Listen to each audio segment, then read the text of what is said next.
ছাত্র বাংলাদেশ যে নীতি এবং আদর্শের উপর প্রতিষ্ঠিত হয়েছে এবং বিশেষ করে দারুল উলুম দেওবন্দের চিন্তা এবং চেতনাকে নিয়ে সামনে রেখে ছাত্র বাংলাদেশকে প্রতিষ্ঠা করা হয়েছে, যাতে করে ছাত্র সমাজ বিশেষ করে শুধুমাত্র কওমি মাদ্রাসা ছাত্রদের মধ্যে সীমাবদ্ধ না, পাশাপাশি কলেজ, ভার্সিটি এবং বিশ্ববিদ্যালয়ের ছাত্রদের মাঝেও দারুল উলুম দেওবন্দের মিশন এবং ভীষণ বাস্তবায়নের লক্ষ্যে ছাত্র বাংলাদেশ প্রতিষ্ঠা করা হয়েছে এবং আগামীতে ছাত্র সমাজ যেন দারুল উলুম দেওবন্দের আজাদি চিন্তা চেতনা এবং দেশকে স্বাধীন করার উন্নত চেতনা নিয়ে গড়ে উঠতে পারে এবং সমৃদ্ধশালী একটি ছাত্র সংগঠন হিসেবে ছাত্র বাংলাদেশ গড়ে উঠতে পারে, ছাত্র সমাজের মাঝে যেন নীতি এবং আদর্শ প্রতিষ্ঠার জন্য ব্যাপকভাবে কাজ করতে পারে, সেই সকল পরিকল্পনা নিয়ে ছাত্র বাংলাদেশ সারা দেশে বিভিন্নমুখী কার্যক্রম চালিয়ে যাচ্ছে। ছাত্র বাংলাদেশ কেন্দ্রীয় পরিষদ বিভিন্ন বিভাগে তাদের কার্যক্রমকে ভাগ করে সেই বিভাগ ওয়ারি কাজ করে যাচ্ছে।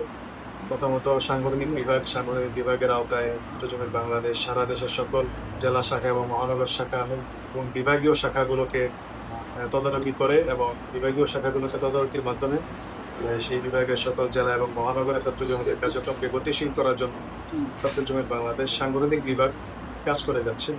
সাংগঠনিকের পরে আমাদের প্রশিক্ষণ বিভাগ আছে। প্রশিক্ষণ বিভাগের মাধ্যমে ছাত্র বাংলাদেশের প্রতিটি দায়িত্বশীল এবং কর্মীকে যেন প্রশিক্ষিত হিসেবে গড়ে তুলতে পারে এবং সিলেবাস ভিত্তিক মান উন্নয়ন হতে পারে।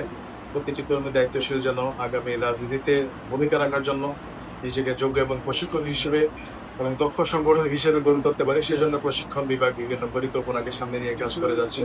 প্রচার বিভাগ রয়েছে আমাদের। প্রচার বিভাগের মাধ্যমে ছাত্র বাংলাদেশের প্রচার এবং প্রসারের জন্য যে সকল ভূমিকা এবং কার্যক্রমগুলোকে রাখা দরকার, সেই সকল ভূমিকা কার্যক্রমগুলোকে তৎপর করার লক্ষ্যে, জোরদার করার লক্ষ্যে প্রচার বিভাগ কাজ করে যাচ্ছে।